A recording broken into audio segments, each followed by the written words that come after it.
It could have been mistaken for a Christmas miracle. Instead, it was a mystery. This is where it all began for you. That's right. A newborn baby boy wrapped in swaddling clothes, lying in a manger. This Catholic Church's nativity scene 45 years ago.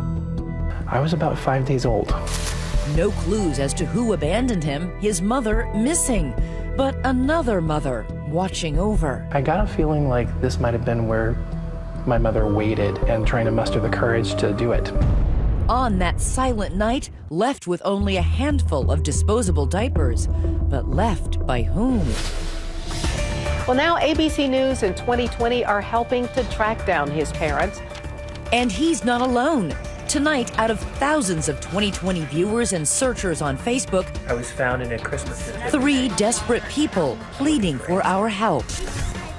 A woman looking for her father. Why do you need to know who your dad is? A sister searching 29 years to find her brother. What do you mean there's 2 of me? What? She goes, you're not alone.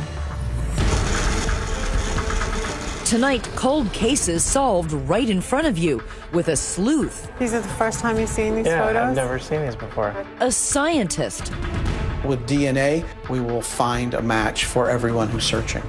and a sixth sense. Watch this woman caught in a casino security video, captivated by the stranger next to her, believing he's that long-lost brother.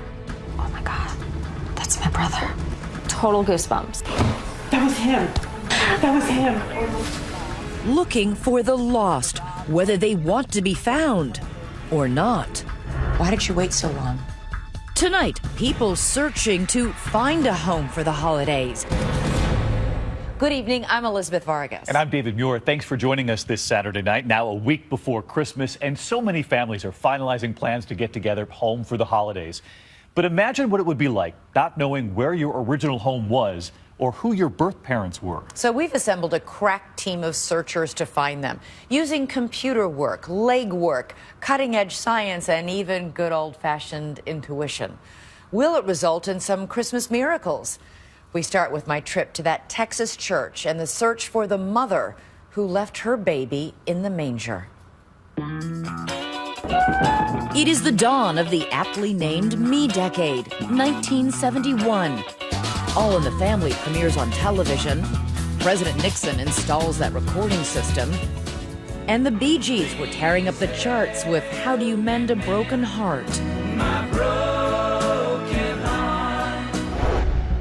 And in Houston, Texas, another heart was surely aching on a sunny Wednesday afternoon, just days after Christmas. A bouncing baby boy is discovered inside St. Anne's Christmas nativity scene. Compounding the mystery, he appears to be healthy and well cared for. Apparently, the mother had taken the baby Jesus figure out of the manger and then put the child in the manger in his place. 2 prayerful parishioners find him, but it falls to Catherine Allen, a 23-year-old rookie with the Houston Children's Protective Service, to rescue the baby in the manger. I laid him on my shoulder and he was quiet. At Christmas in a nativity scene. Exactly. What could be more dramatic? Searcher DJ Williams, searching for his biological mother. DJ went from the manger to just below the masthead as front page headline news. But if anybody knew who the mother was, they didn't bear witness. Was there a plea for information? No one called. They had no leads to go on. What do you think that means? I would say that she didn't want to be found. DJ would eventually be adopted and grow up in a rural Houston suburb with a loving mother, father, and older brother. But he would never stop wondering about his humble beginnings. When I would be working on school projects or filling in family trees, I had to just kind of make it up as I went along. And young family and friends joined in the make-believe as well. They told me that my mother was Lonnie Anderson and that my father was Burt Reynolds. Did you believe it? I did. I was gullible. I was willing to believe almost anything. Today, DJ is a manager at a Starbucks inside a grocery store in Baltimore, Maryland. He lives with his partner, Mike, and their camera-shy son, Zephyr. They were home watching television when they believed their prayers were answered. How did you hear of Pam? We had seen her on the 2020 episode with the phone booth baby. So it was on this corner, 88th in Columbus. This is the phone booth. It was the episode about Louise Jones, the woman abandoned as a baby in a New York City phone booth, with investigative genealogist Pam Slayton on the hunt for the missing mom. Good to see you. He felt connected to me and said to his partner, that's the girl that's going to help me. Pam is constantly contacted for help, and she only works on cases she thinks she can solve. My stacks are kind of broken up by current, not feeling it, driving me crazy. Pam agreed to take the case. What we did do is have him submit DNA. Oh God, look at his desk. But DJ's case wasn't the only one confounding and cluttering the home office in Pam's South Jersey house. Me, an umbrella, high heels, and the stairs. Let's see what happens. Well, where are we heading to, Pam? Long Island. Our next searcher, Gina Lozada of Shirley, New York, is searching for her half-sibling. She is a mother and a wife, but still has a hole in her heart. I want a full relationship. I will get it somehow. I'm determined. Gina grew up as an only child on the East End of Long Island, New York, with her mother and father. From early on, like, why can't I have a brother or a sister? Until that fateful day 29 years ago, when a tragic event turned that hole into a crater. Gina's father died while on a construction job. He was only 48 years old. What happened? Went to work one day, had a massive heart attack, and that was it. Never came home. It was devastating. Gina's dad and best friend had passed away. She was inconsolable. Even her mother could not comfort her. I can't believe I have to go through this alone. You know, if I had a brother or sister, we could kind of deal with it together, but And then a bombshell. And she was like, I have to tell you something. She's like, there's two of you. What? She goes, you're not alone. It turns out Gina's father had a child with another woman before he married Gina's mom. But when the young woman's father found out, he banished the unwed 20-year-olds and forbade them from ever seeing each other again. So what did he know about that baby? My dad thought it was a boy, apparently. And later on, you know, I guess my mother heard that her first child was a girl. So for about 15 years, I searched for a girl. And she said, you know, I don't know if I have a brother or a sister. I'm not really sure what name this person was born under, and I'm not really sure where. And I was like, you know, I'd love to help you. That's 0 to go on. Hey, honey. Perhaps more promising is Pam's third case, which brings us to Philadelphia. Not Pennsylvania, Philadelphia, Mississippi. Home to Brandy's Blues and mouth-watering barbecue. Wow, that is beautiful. We ain't in New Jersey no more. Meet the searcher in case number 3. Amanda Holderness, who is searching for her dad, her biological father, that she has never known. Where am I? Hi, honey. How are you? I've always wanted to be a daddy's girl. Amanda's mother told her she was not married when she got pregnant, and when she told the man, he left. The absence really hit home in one of the most important moments of Amanda's life, her wedding day. I've always seen, ladies walk down the aisle with their father, and I never got it. Amanda finally confronts her mother, and she finally tells her the name of the man she thinks is her father. Amanda gives that information to Pam Slayton. All I did was give her 5 things about where he was from, where he lived, when they met, how old he was when they met. She called me, she said, guess what? I said, what? She said, I found him. I said, I started crying. I said, are you serious? It happened so quickly, it was almost too good to be true. Coming up, Amanda and the test standing between her and the reunion she's dreamed about. When the lady called me from the DNA place, she said, I got the results, and I said, well, where are they? Plus, what clues will be unearthed in this University of Houston basement? These are the first time you've seen these photos? Yeah, I've never seen it before. That's incredible. Will they help crack the curious case of the mystery of the Manger baby?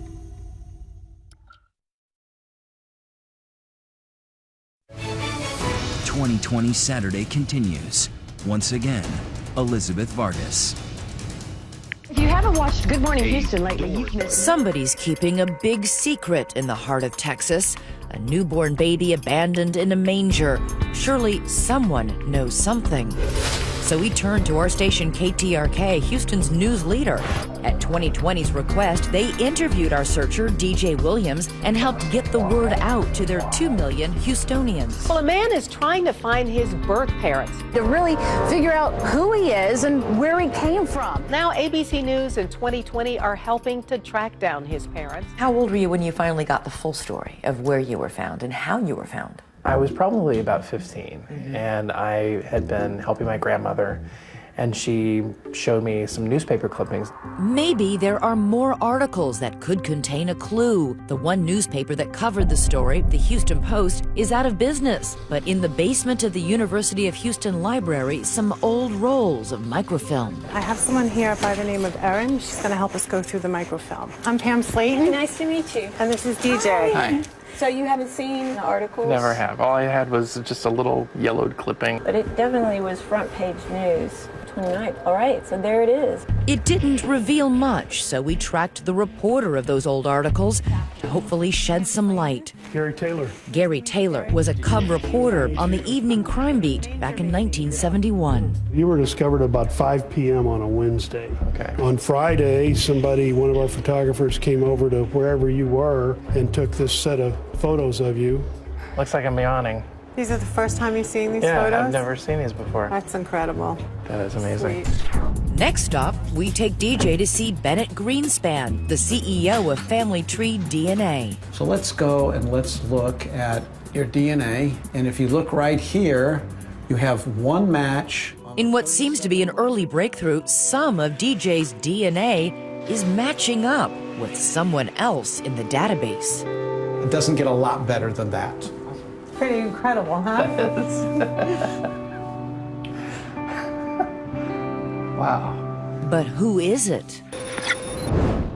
When we last left searcher Amanda Holderness, things were looking up for her as well. Her mother has given her a name, a man she says is her biological father. You know what I'm going to do? Let me pop it over. Now it's up to Pam to track him down. And just like that, You with me? she does. In Jupiter, Florida. But her newfound father figure suggests they do a DNA test, and the results are devastating. They are not related at all. So Amanda, dejected, goes back to her mother, asking her for other names of men who might be her father. I said, can you remember anybody else? She's like, the only person I can remember is Samuel. And this was Samuel Skinner. Correct. Samuel Skinner, a man Amanda's mom lived with for a couple of years. Pam finds him living just down the Gulf Coast from Amanda. In Louisiana, just outside of New Orleans. Did you ever spend a lot of time in New Orleans? When Skinner was dating Amanda's mother, he was a firefighter in the military. Today, he enjoys feeding the animals in his garden. This is for the squirrels. And he looks a bit like Santa Claus. So she called you, and what did she say? She thought that I was her father. It was very shocking, and my main question was, why so long? Sam has spent the last 30 years thinking he only had one son. Was he wrong? Back on Long Island, it was a long time coming as well for our searcher, Gina, to break down and finally call her father's old girlfriend. Remember, Gina's dad fathered a child with her, Gina's would-be half-sibling. Why did you wait so long? You know, what if I call her and she denies it? But she's like, I have waited a lifetime for this phone call. Wow. Waited a lifetime to tell someone about her baby. Gina says the woman confirms the story about being forced to put up a baby boy for adoption. She tells Gina she has a half-brother and gives her his birth name. Gina immediately tells all this to Pam. What did she need to launch this investigation? Luckily, I had the name. I knew probably where he was born. So I finally had a starting point. Pam spends hours scrolling through birth index records. And then a match. I realized that I am definitely looking at what I believe is her brother. Ka-ching. Wow. So Pam makes the 3-hour trip from southern New Jersey to New York City to the east end of Long Island to lend Gina the support she needs for the phone call of her life. We are at Gina's house, and we are getting ready to contact her brother for the very first time. This is so exciting. Oh my gosh. Hi. Hello, Miss Gina. Hi, how are you? Good. Together, they compare the photos on the Facebook profile of the man Pam has found and Gina's father's contractor license. The resemblance is unbelievable. Remember, Chris has no idea that he may even have a half-sister. Here comes the moment, right? Oh, the moment we've all been waiting for. Gina is trembling, so nervous that Pam has to dial the phone for her. Okay, I'm doing it. Hi, can I speak to Chris? But Chris isn't home. It's Chris's wife who answers the phone, and Gina doesn't want to leave a message. I'm actually searching for family, so I'd really like to talk to him first. You had to coach her on what to say because it's important that you don't scare these people off. When you are contacting an adoptee, you don't really know if they know that they're adopted. Okay. The wife sounds suspicious, but still gives out a number for Chris. She was very nice, but I think she was a little taken back. Well, first of all, I'm a female looking for Chris. Yeah, hi. So she was like, yeah, she wanted to say that. Gina Hi, reaches Chris on his cell phone, but only for a moment. Hi, Chris. My name is Gina. And do you have a minute? Is this a good time to talk? It is not going exactly according to plan. Yeah, can I call you back in a few minutes? That telephone reunion, 29 years in the making, is falling apart. He's on a conference call right now. 15 minutes go by, and this time he's not answering. Answer the phone, Chris. Oh, God. Oh, no. His voicemail answered. Here comes attempt number 3. You're ringing. Gina doesn't want to pester, but she feels her chances slipping away. Voicemail again.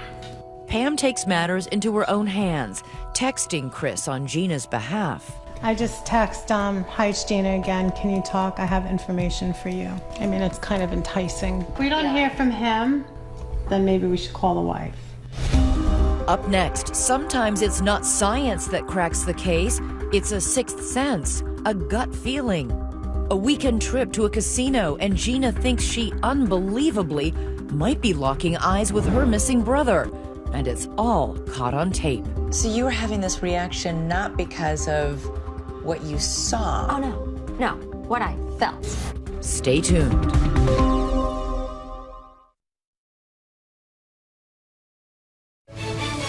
2020 Saturday continues. Okay, I'm just checking. Looks like it's working. The video diary of people finder Pam Slayton. Hello? S like Sam. She's come to the trickiest part of the search. Pam, correct. These phone calls are nerve-wracking. Hitting the phone harder than a telemarketer. I'm not calling to sell you anything. I'm just wondering if you could help me. DNA and databases are all well and good, but in the end, it always comes down to persuading people to spill their family secrets to a total stranger on the telephone. I have a client who's born in December of '71. Pam makes a house call to client Gina Lozada on Long Island, New York. Hello, Miss Gina. Who is about to make her own life-changing call. After 29 years of searching, Gina feels achingly close to making contact with her half-brother. He picked up briefly before, but now, nothing. Oh, God, he's not answering. Gina is starting to wonder if this simply wasn't meant to be. In fact, it's not the first time she believes she has barely missed connecting with her brother. Just days earlier, Gina had a close encounter at, of all places, a casino. You and your husband decide to go gambling. Yeah, we love Atlantic City.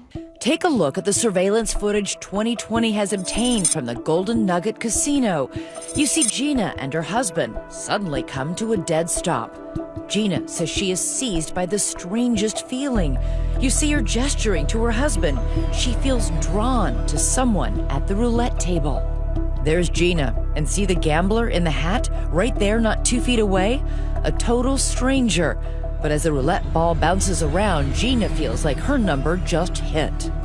Oh my God, that's my brother. What are the odds? Total goosebumps. I can see them my on your arm. whole body, just like, this is what happened. So you were having this reaction not because of what you saw. Oh no, no, what I felt. What do you think that was? I don't know what I believe in, but that was something from above. But if it was him, Gina blows a chance to meet her big brother. She just can't work up the courage. You want to yell at the screen as she turns and walks away. Days later, between those attempts to get Chris on the phone, Gina questions his wife. Let me ask you a question. Was he just in the Golden Nugget on Sunday? That was him. That was him. So many people spend their life wondering, you know, have I been in the same places as the person I'm looking for? Is that the person I'm looking for across the room? They look like me. Sometimes they are. Exactly. Sometimes they're right there. Exactly. From Gina's casino encounter to rural Mississippi, where Pam is just in time for a party at Amanda's house. This is the birthday boy. Amanda's son is turning 8. Wow, look at this cake. He may be wishing his mother's dream of finding her birth father is about to finally come true. Pam and Amanda and her husband Mac go to Louisiana to meet a second man Amanda's mother has identified as a possible father. His name is Sam Skinner. I just really hope, my journey ends here. When you met Samuel for the first time, what was that like? He couldn't keep his eyes. Yeah. He kept on doing this, and I was like, "Why are you staring at me like that?" He's like, "Girl, you are a spitting image of your mama." At their meeting and with many phone calls that follow, Amanda and Sam begin to bond. But just to be sure, Sam agrees to take the final step to prove he's really Amanda's long-lost dad. A DNA test. While the results are still out, I went to visit Sam. You hope you are her biological dad? Well, yes. Who wouldn't? I mean, want a 30-year-old daughter you that's not going to talk back to you no more and come around wanting money and already have grandkids I can spoil and send them home to them when I get, who wouldn't want that? We were a little surprised to hear that Sam says he's willing to be a father to Amanda no matter what the DNA results are. But he insists that Amanda stop searching. I think we would have to make some kind of arrangement. Don't look for your other father then, no more. Don't look anymore. You give me your love, I'll give you mine. But will Amanda ever agree to that? Depending on the DNA results, she may not have to. Meanwhile, there are some exciting new DNA results for the man we affectionately call Manger Baby, DJ Williams. There were 2 people who came up matching his DNA very closely. So the question then became, are these 2 people related? 2 DNA matches, a man and a woman. And that's when, once again, Pam strikes gold. She figures out the man is DJ's uncle. And that woman, she is DJ's half-sister. Wow. And it was just like Christmas. I mean, that for me was Christmas. That was mind-blowing that it was such a direct DNA hit. Pam calls her. Her name is Rose. And it turns out she's been on a search of her own. Pam asks her why. And she said, it's really funny. She said, I just feel like there's something out there. What does that mean? I just feel like something's not right in my family, like there's a missing someone from my family. Rose has another revelation about the baby left at St. Anne's Church. I said, could you tell me what church your family attended? She said, well, I know that my mom attended St. Anne's. St. Anne's? Yeah, St. Anne's, which the was... church where DJ was left. So that was like, wow, that was the big one. Pam Slayton drives to Baltimore, where DJ lives now, to deliver the stunning news that she is found his half-sister and birth mother. What we found out is that that person that matched you is your uncle and your half-sister because we were able to determine who your birth mother is.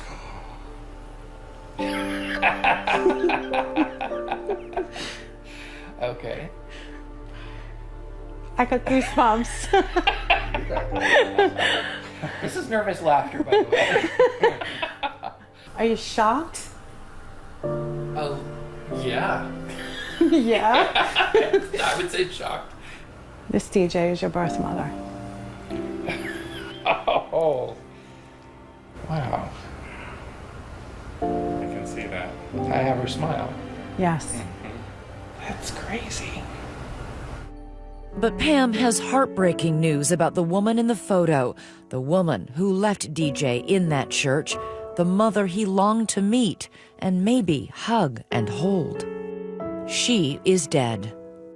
Unfortunately, she passed away. Okay. She passed away in 2013. Still, this is not the end of DJ's journey, because Pam has found 4 half-siblings, the family DJ has always longed to know, and he's about to meet them in person. I'd honestly given up hope for the longest time.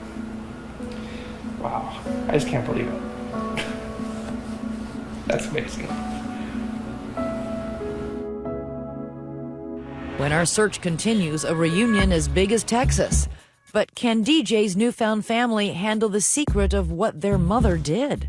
Damn it, Mom! Really? And Amanda gets the results of Sam's DNA test. Both of you took a DNA test, right? Yes, we did. And you have the results? I do. Okay, let's see them. Stay with us.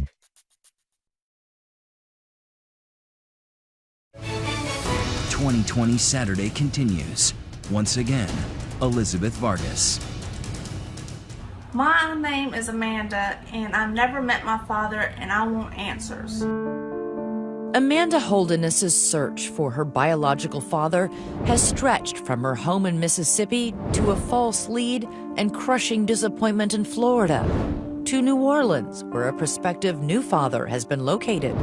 And now her search brings her to New Jersey and the home of investigative genealogist Pam Slayton. Her biological background. Pam brought along DNA detective and family tree DNA founder Bennett Greenspan. Amanda and her possible father, Sam Skinner, had both submitted samples for DNA testing. And so both of you took a DNA test, right? Yes, we did. And you have the results? I do. Okay, let's see them. This is the second moment of truth for Amanda, already let down by one other would-be father, excluded by DNA.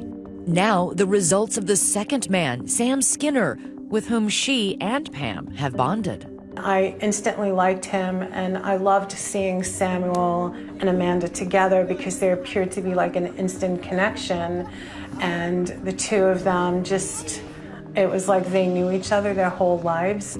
Amanda, her husband Mac, and their children have already made room in their hearts for the man she can't wait to start calling Dad. And Sam is ready to answer to that name. He's already making plans, you know, for your kids. But can a lifetime of hopes and dreams survive the science? The DNA results are in. The part of my job that I hate, and I know you've been down on a long, long road, he is not your birth father. It's coming up negative. I'm sorry. You all right?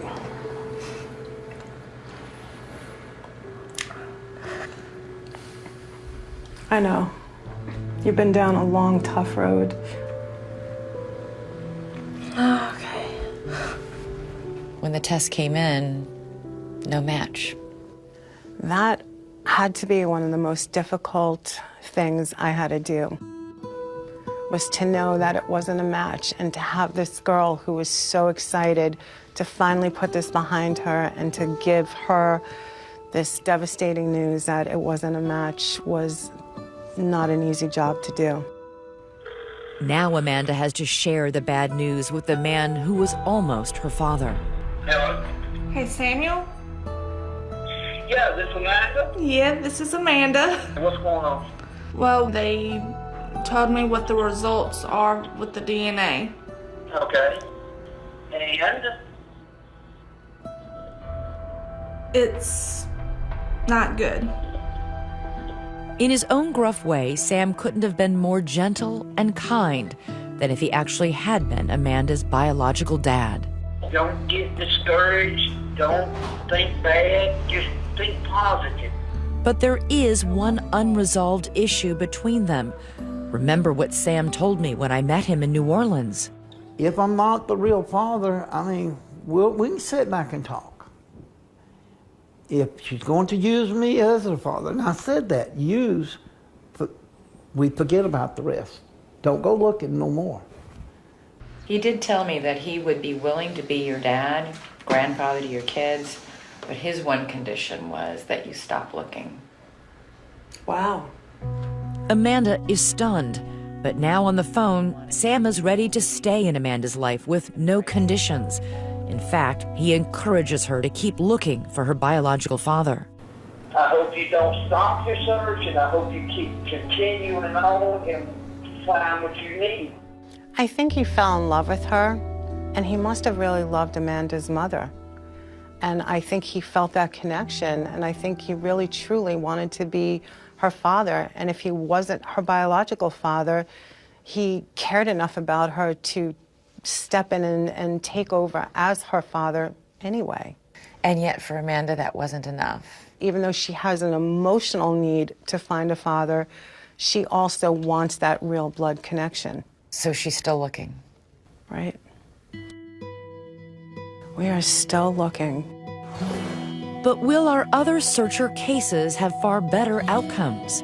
After that fateful casino encounter, hours of unanswered phone calls straight to voicemail, followed by frantic texting and about 5 miles of pacing, all the love bottled up inside Gina for 29 years is about to finally come pouring out. Here we go. She finally gets the man she is convinced is her long-lost half-brother on the phone.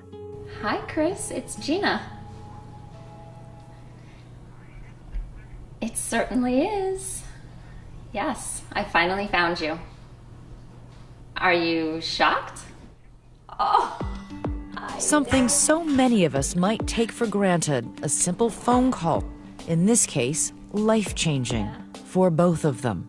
wow, this is crazy. I've been looking for you for 29 years, Chris. Gina has a million questions. What do you do for AT&T? Do you have any children? You have a stepdaughter, but do you have any other... No children? How long have you been married? What date in September did you get married? Wow, my mother guessed that date, actually. That was her parents' anniversary as well. Later, We'll do it. they make an appointment to meet in person, and you're invited to the reunion. That's still to come. Well, it was great finally talking to you, and very happy that I found you. Down in Baltimore, DJ Williams is happy too, getting ready to meet his family. But can his brand new Texas siblings handle the truth about what their mother did? I know that this information is a bit of a shock for you guys. Stay with us.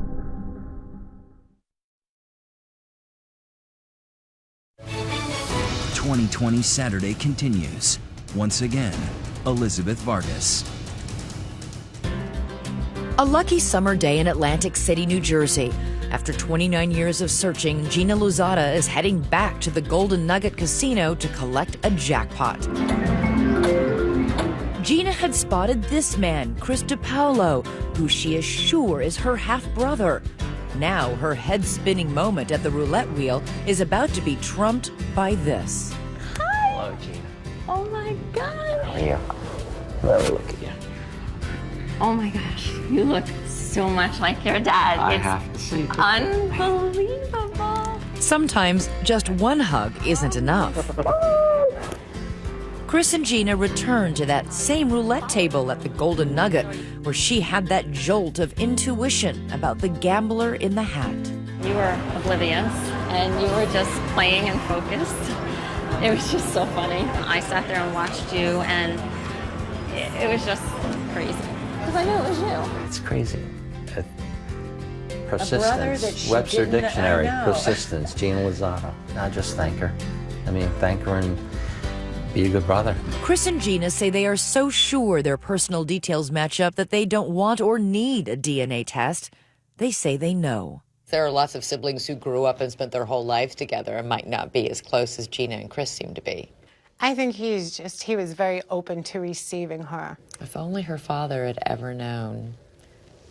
If you ask her, she would tell you he does. Right. Right. Meanwhile, Amanda, even after 2 devastating false leads in her search for her biological father, still hasn't lost hope. She gets a pep talk from Pam Slayton and our DNA detective, Bennett Greenspan. I brought Bennett here because it was important for me that you remain hopeful and optimistic. I know this is painful news, but you have a lot to be hopeful for. Thousands and thousands of people are testing every month, and they're adding their samples to the database. I think it's only a matter of time. I feel like I've been on this journey with you. I have been, and I will remain committed to you and getting to the bottom of this. I promise you. And in Houston, the biggest reunion of all. DJ Williams, also known as Manger Baby, is all set to meet for the first time in his life blood relatives, 3 half-sisters and a half-brother. And here they come, marching down the sidewalk and right into DJ's life.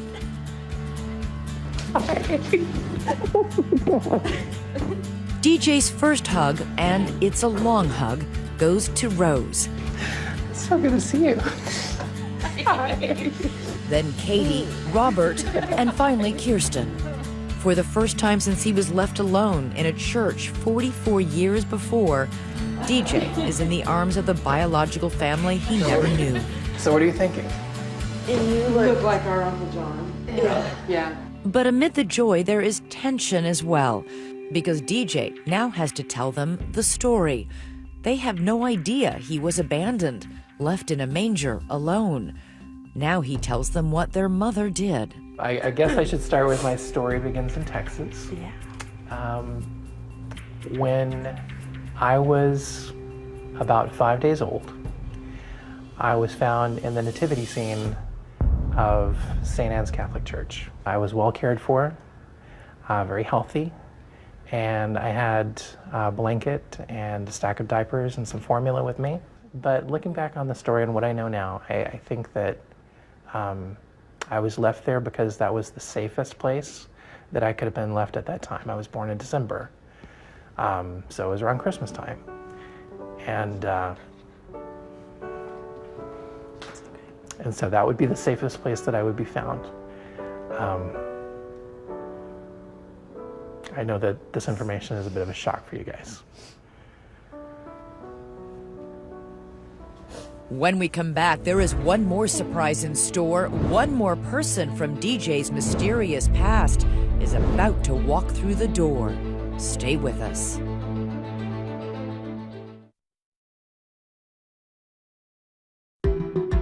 DJ Williams, the boy left in the Christmas nativity scene in a Houston church nearly 45 years ago, has now been reunited with his half-siblings. He knows the identity of his deceased mother, and DJ's search continues for the last